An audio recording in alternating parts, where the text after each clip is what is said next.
From SBI's Executive Briefing Center in Dallas, Texas, the most watched and listened to content in B2B sales and marketing, it's the SBI Podcast with your host, Matt Shares. Welcome to SBI TV, a weekly show dedicated to helping you make your number. Today we're going to explore how to transform your company from a provider of one or more products into a platform player that implements a very sticky solution, has a high exit barrier, and strong customer loyalty. I'm your host, Matt Shares. I'm the CEO of SBI. Joining me in the studio today is Sudhakar Ramakrishna. Sudhakar is the CEO for Pulse Secure. And if you think about Pulse Secure, they deliver access solutions for people, devices, things, and services.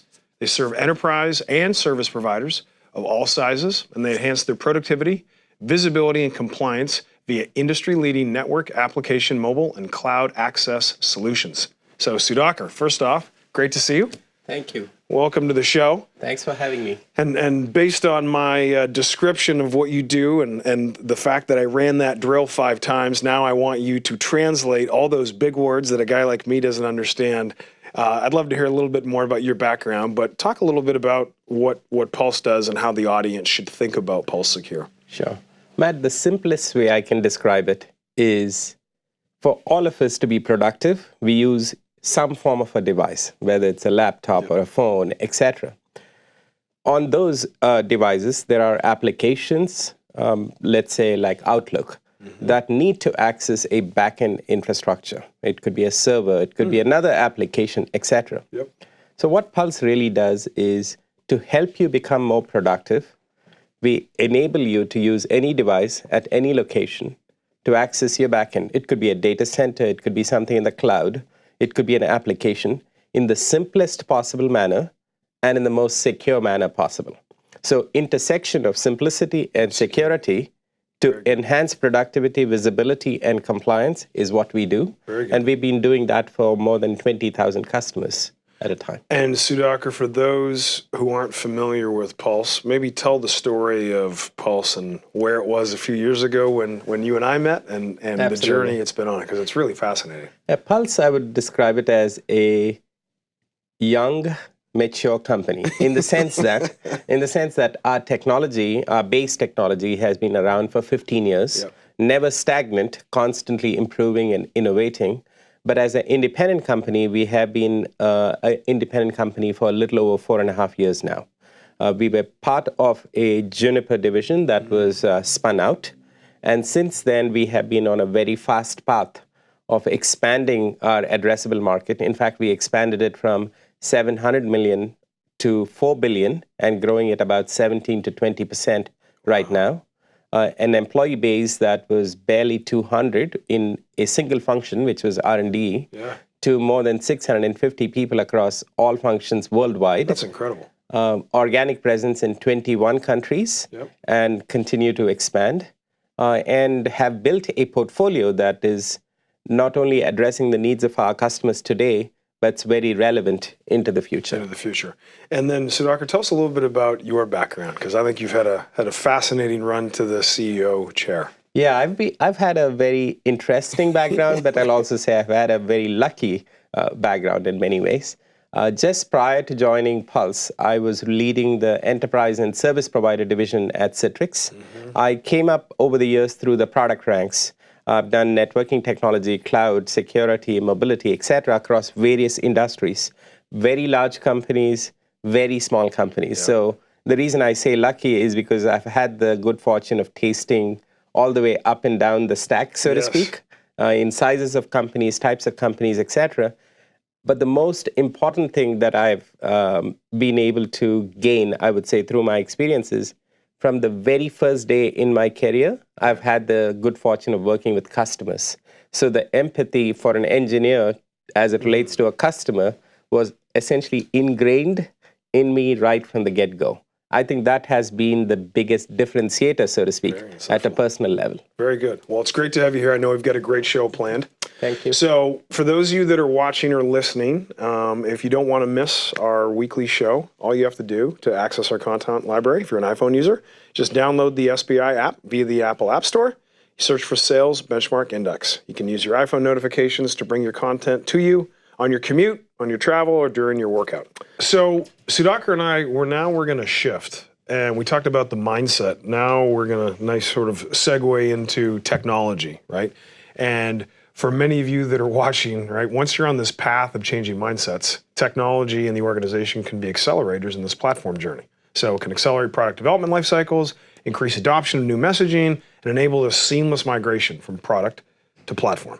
So Sudhakar, I think where the audience would probably benefit is now you've helped us with the mindset internally, great insight, the way the customers think and that sort of internal, it's almost like you had inner product interlock, yes, as absolutely. opposed to cross-functional interlock. Absolutely. So now you've got that. Yeah. So now take us on the technology journey. So the technology piece is, as you know, from a platform perspective, we have to break down the vertical silos and make people think more and more horizontally. Okay. Horizontally meaning programming and building products to interfaces. People use the term API, application programming interface. So building that approach across every layer of your product. I mean, you can't take it to an extreme, but let's call it all the practical layers of your solution is a must-have. Okay. What it leads to doing is it creates more technology reuse within the company. Reuse builds productivity at one level because you're not recreating the same thing over and over again.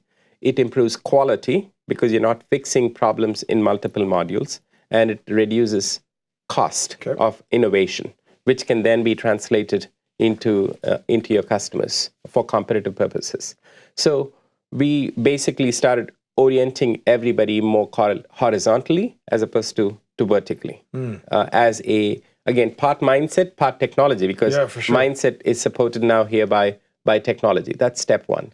Two is a continued focus. I like to say copying is a virtue in an enterprise, which is the more you can copy from one another, the faster and better you're going to be. So to that end, we built asset libraries. I would say that's still a work in progress. And for instance, every platform company will readily admit that's a work in progress because you can never be done, so to speak, in that journey. Asset libraries that you can pick and choose from that allow you as a innovator to look at your solution as a set of Lego blocks coming together to build a solution.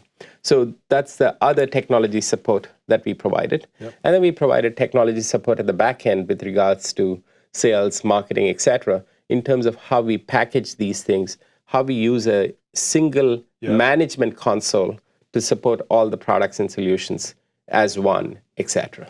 So as I think about this segment around technology, and obviously we don't target CTOs, right? So there's not a lot of CTOs watching this who can completely translate. The sales leader right now or the traditional CEO saying, okay, I want to make this transformational platform. I understand all the improvements it's going to make relative to enterprise value, right? Sort of where the market is going. I got it. How do I think about my install base and this migration path? And how did you think about deployment of sellers versus deployment of services, customer success? Like, how did you commercially move the organization along as the technology changed? Absolutely. The most important unifier, let's say, of this platform concept from a technology and a adoption standpoint is what I call the software that manages your deployment, installation, configuration, support, etc. A lot of companies, again, going back to no P&Ls based on product, is that management software is tough to monetize. Therefore, people don't invest in it. Consequently, user experience suffers and the company ultimately pays. Maybe not in the near term, but ultimately pays for it.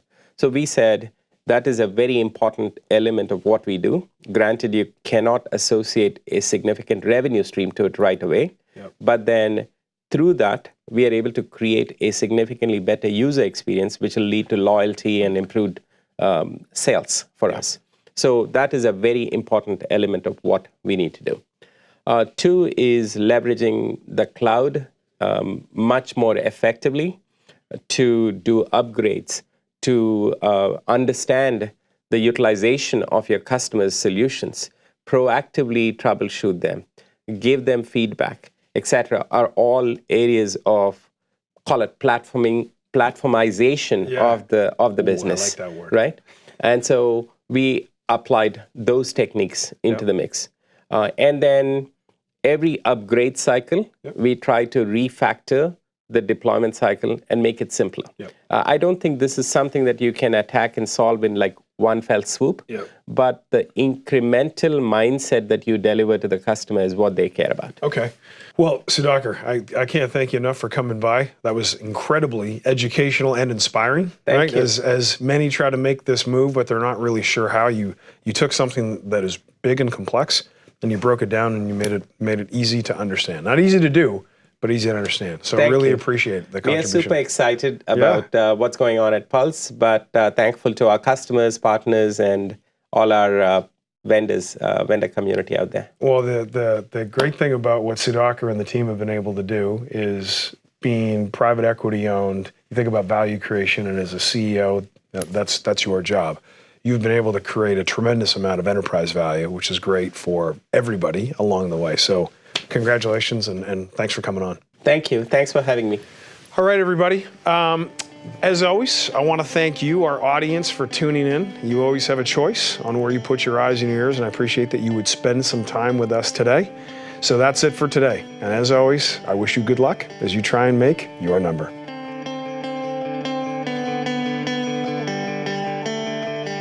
This has been the SBI Podcast. For more information on the studio, SBI's Executive Briefing Center, our team, or to schedule a workshop, please visit salesbenchmarkindex.com.